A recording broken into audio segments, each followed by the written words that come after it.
Hello and good evening, students, and welcome to today's daily quiz presented to you by Byju's Exam Prep IAS. Now, before we start our daily quiz, here is a very important announcement that we are starting with our Target Prelims 2023 program from today, that is 1st March. So, in today's session, you'll get to learn as to how to prepare for polity in under 90 days. So, do not forget to attend all these sessions.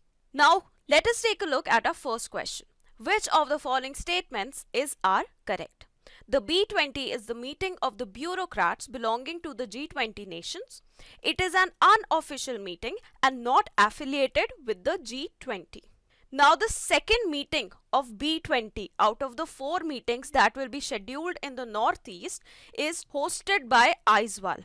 Now, B20 or Business 20 is the meeting or a dialogue forum for the global business communities that belong to the G20 countries. Now, this is the official G20 dialogue forum for the businesses. So, it is clearly affiliated with the G20. Now, during the B20 summit, whatever the decisions are made, the B20 sends those final recommendations to the G20 presidency so that these points can also be included in the G20 summit. So, out of these statements, this is incorrect and this is also incorrect, and our correct answer here is D.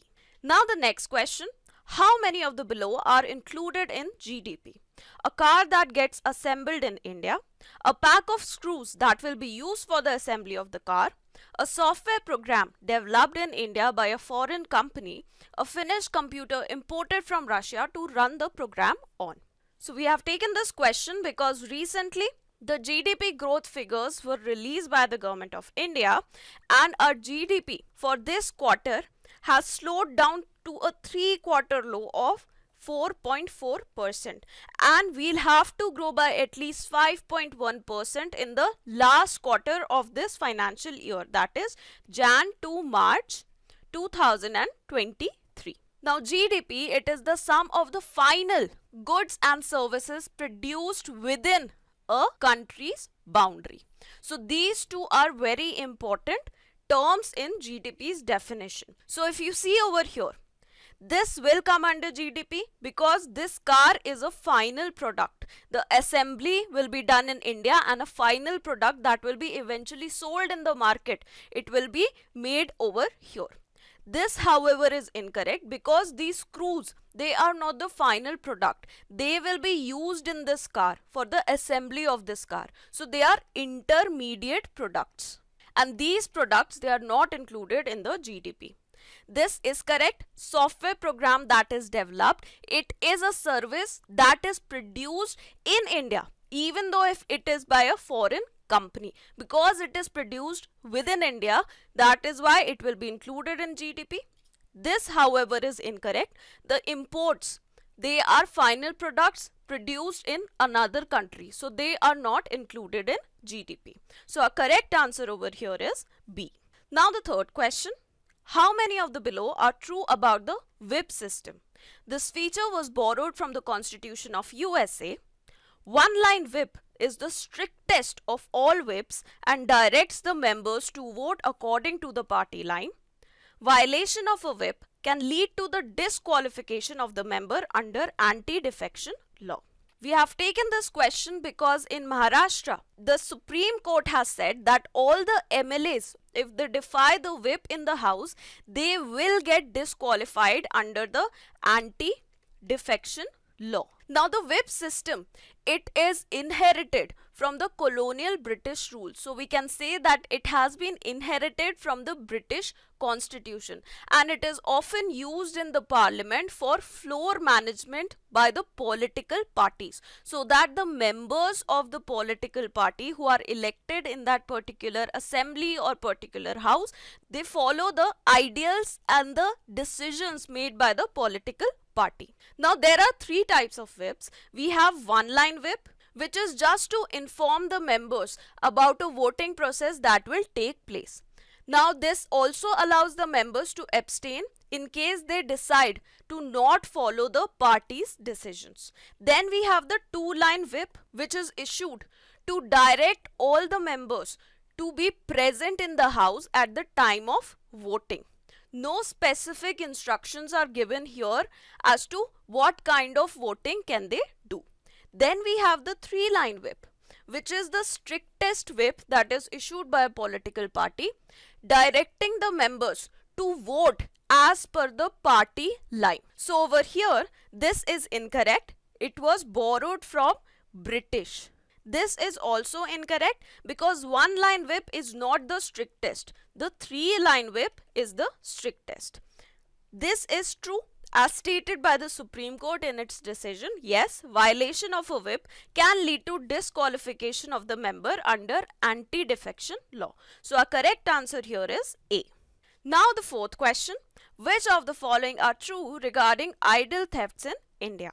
India is a member of the UNESCO Convention that prohibits this. A dedicated act has been passed by the Parliament to prevent this. National Mission on Monuments and Antiquities has a task to develop a national database of antiquities in the country. Now the Supreme Court has given a notice to Tamil Nadu on plea for SIT probe into missing files in idol theft case. So some files they went missing, and because of which the SIT probe was requested. Now India has had a very rich culture for thousands of years, and there are many idols that have been created in the country, but many of them they have been stolen and shipped off to the distant areas. So because of which India is now trying to get all these antiquities, all these antiques back from the other country and prevent idol theft.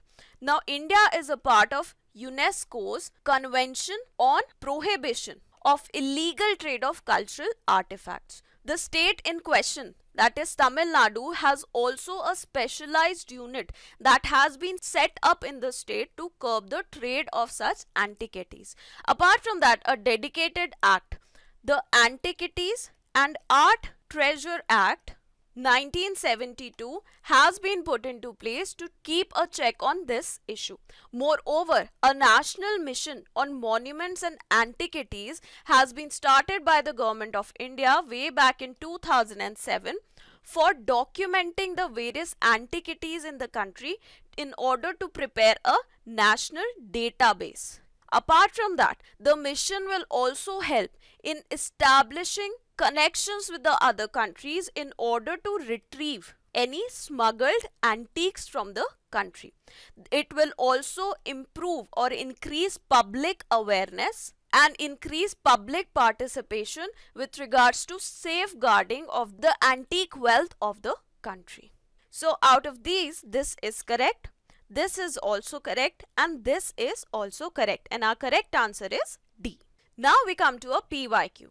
In India, why are some nuclear reactors kept under IAEA safeguards, that is International Atomic Energy Agency, while others are not? Some use uranium and others use thorium. Some use imported uranium and others use domestic supplies. Some are operated by foreign enterprises and others are operated by domestic enterprises. Some are state-owned and others are privately owned. Now IAEA, it is an agency that was established in the year 1957 with its headquarters at Vienna, and it has the duty to increase safety and security with regards to use of nuclear energy for civil uses. Now the IAEA safeguards, they are a set of technical guidelines that are applied by this agency to verify whether any nuclear facility is misusing or deviating from peaceful uses of nuclear products. Now when it comes to India, only those nuclear facilities or nuclear reactors that are using the imported products, they are under the IAEA safeguards, and the others, they are not. So some that are using imported uranium, they are under the safeguards, and others that use the domestic supplies, they are not. So our correct answer is B. You can also answer this particular question by the elimination method. The thorium has not been used as of now in any of our nuclear plants. We do not have the technology yet. No foreign enterprise is allowed to operate any nuclear plant, and they are operated only by the government of India and not even by any privately owned agency. So these are incorrect, and the correct answer will be only B. Now we come to the fact of the day. It is about Vaibhav Fellowship Scheme that has been announced by the government of India for the diaspora of the country, that includes the NRIs, the PIOs and the OCIs. So any diaspora of India can apply for this fellowship scheme. Now this scheme, it is aiming to improve the research ecosystem of the higher educational institutes of India by facilitating proper collaboration between the Indian institutions and the best institutions in the world through mobility of faculty and researchers from overseas institutions to India. So the basic aim of this scheme is to increase the collaborations. Now any applicant for this scheme needs to be an NRI, PIO or an OCI, and they must have obtained a degree of either PhD, MD or MS from a recognized university.